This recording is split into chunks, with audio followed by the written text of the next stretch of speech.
What's on Paul's mind now? Well, I was thinking the other day that I've learned some life lessons or some, let's say, words of wisdom. That's what I'm looking for. Words of wisdom from some comedians. It kind of struck me one time when I was listening to George Carlin. I wrote this down. I'm going to read this quote. He said, "We have multiplied our possessions but reduced our values. We talk too much, love too seldom, and hate too often. We've learned how to make a living but not a life. We've added years to life but not life to years."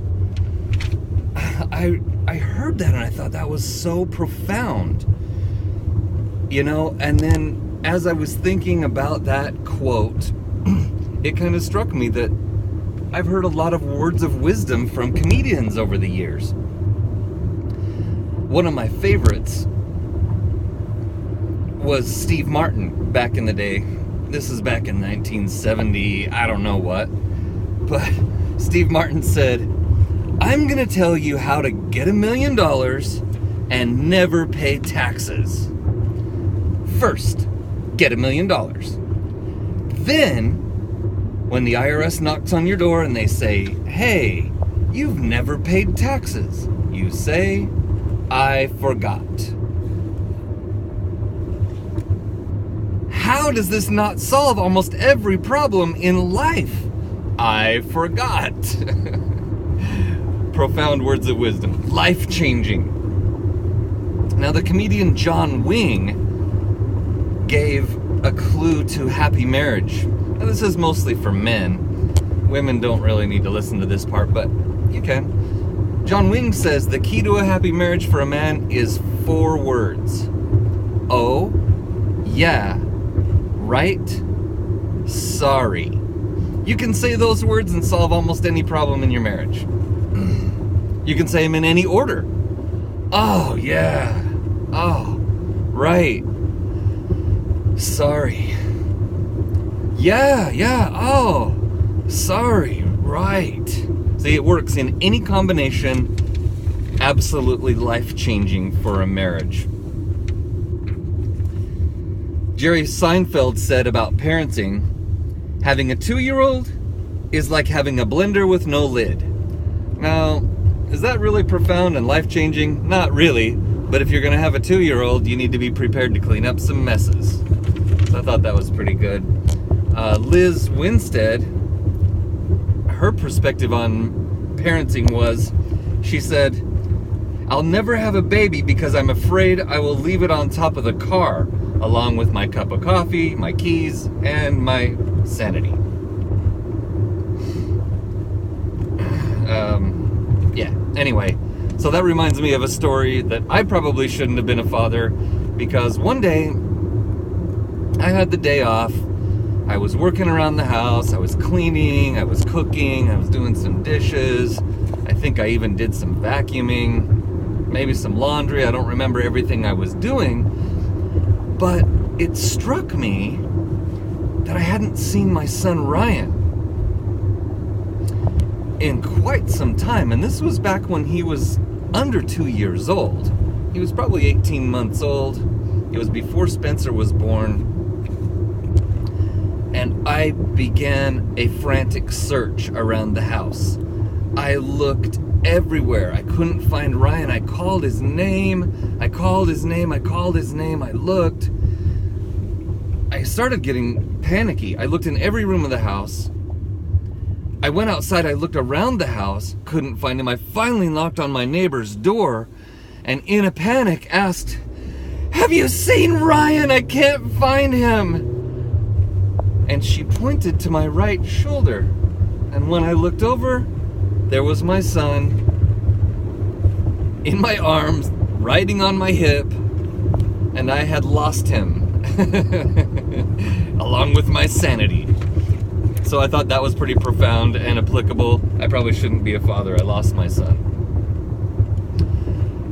One of my friends, Austin, shared a science tip with me. See, I've always wondered what the difference is between an alligator and a crocodile.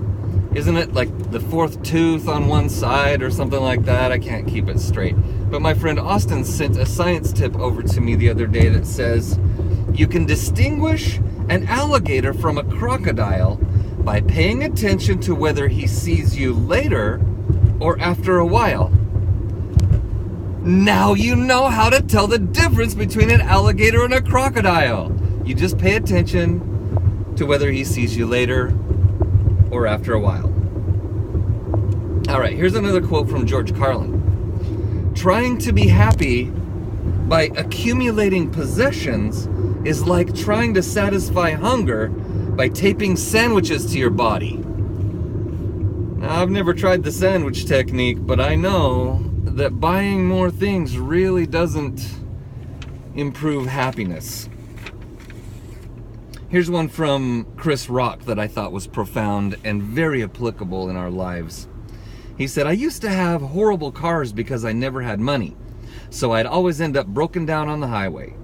When I stood there trying to flag someone down, nobody stopped. But when I pushed my own car, other drivers would get out and push with me. If you want help, help yourself. People like to see that.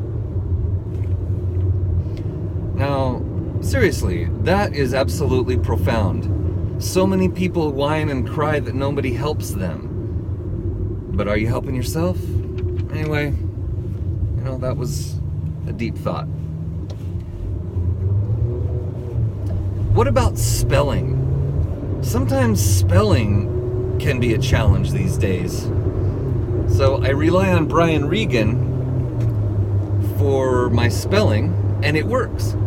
Here's the I before E rule according to Brian Regan. I before E, always.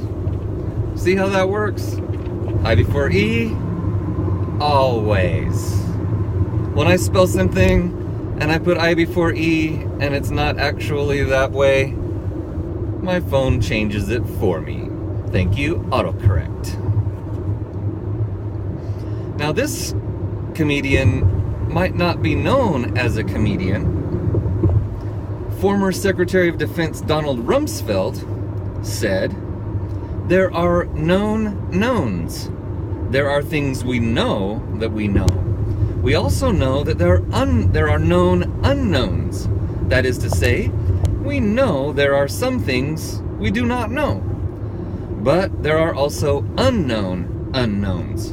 The ones that we know, the ones that we don't know that we don't know. I kind of messed up that quote. I kind of want to do it again, but I'm not going to. I thought that was hilarious, but very true.